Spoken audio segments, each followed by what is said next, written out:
Bwana, nilivyoenda kudandia meli South Africa ili niende Ulaya, moja kwa moja mwanangu, nimeenda zangu bichi. Kuna bichi inaitwa bichi Deben Natali, kuna maskani hapo inaitwa maskani Reli Mbili. Hapo kuna wabongo kama wote hapo. Hao wabongo wanakuambia South Africa hakuna maisha. South Africa yenyewe ni Afrika tu, sio Ulaya. Wao mawazo yao kwenda za Ulaya, hao ndo mabaharia hao. Na mimi moja kwa moja nilipofika hapo nikakaribishwa, nikamwambia mwenetu karibu. Kweli bwana. Kufika pale kwanza mabaharia waliponikaribisha wakanichukulia maelezo. Bwana mwenetu, wewe kibongo bongo ulikuwa unaishi sehemu gani?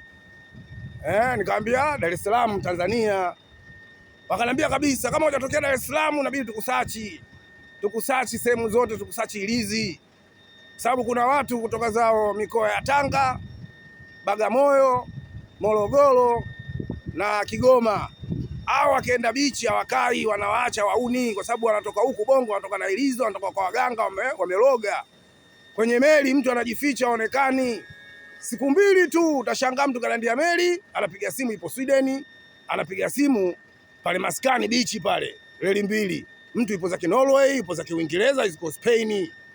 Kwa hiyo mabaharia wanaona haiwezekani, yani umetukuta wewe siku mbili siku tatu afu tuache hapa kwa sababu yashatokea sana watoto kutoka Tanga na kutoka mikoa mingine kama Kigoma, Morogoro, wakifika pale bichi hawakai. Kwa hiyo kama tuambie kabisa bwana, kama umetokeza tu mikoa hiyo tulokutajia bwana, inabidi tukuvue nguo tukusachi. Ngamba mimi nimetokeza zangu Dar es Salaam. Baridi, wakanicholea meli kwenye ukuta, wakaanza kunielekeza sasa. Meli ndio hapo kwenye ukuta, jinsi ya kupanda, kuna gangway, au sio bwana? Afu vile vile kuna nanga. Na wakanicholea jinsi hii, juu pale kuna mifuniko, unaingia chini. Hapo maskani Reli Mbili. Kufika pale maskani Reli Mbili, kwanza wakanipa achuzi. Achuzi ni mtu wa karibu ambaye nitakuwa natembea naye kila wakati.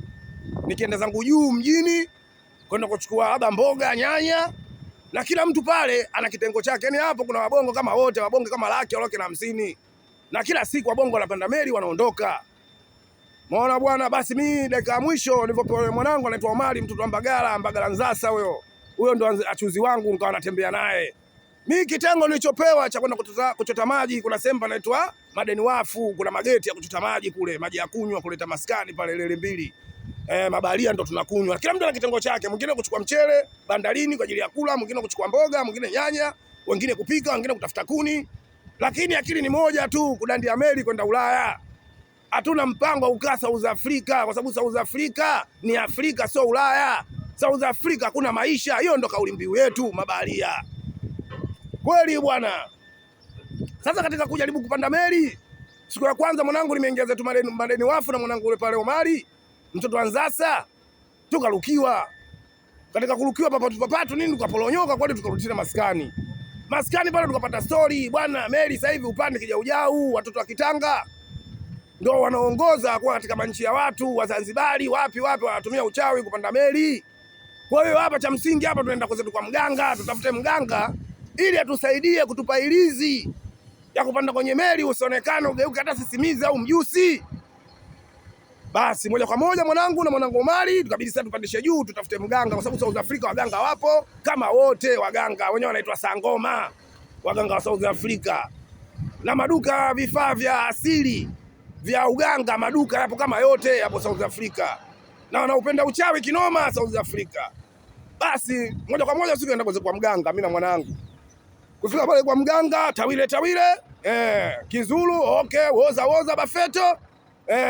Hii ni wewe na mkinga wako, shida yenu nini? Tuambie bwana, sisi tuna mabaharia. Sisi tunataka tupande meli, tudandie. Lakini ile meli tukipanda, meli kabla haijaondoka bandarini, kuna kuwa 1 hour stowaway searching. Yaani kuna risali moja la kutafuta watu waliozamia, wanachua mijibu kila kona kabla meli haijatoka. Kwa hiyo sisi mganga tumekuja, nia yetu na mazumuni, tukipanda katika ile meli tukijificha tusionekanike, utupe dawa tuonekane hata sisimizi au hatu tufanane na upepo. Kwa hiyo mganga akasema bwana, hii shida sio kubwa, ni shida ndogo sana kwangu mimi, washakuja mabaharia kama nyinyi na nyinyi wa Tanzania ndo zenu. Nishapata wateja kama nyinyi wengi sana, na wengi sasa hivi wanapiga simu, wengine wapo Vietnam, wengine wapo zao Sweden, wengine wapo zao Uingereza, wamepitia hapa kwangu. Story itaendelea.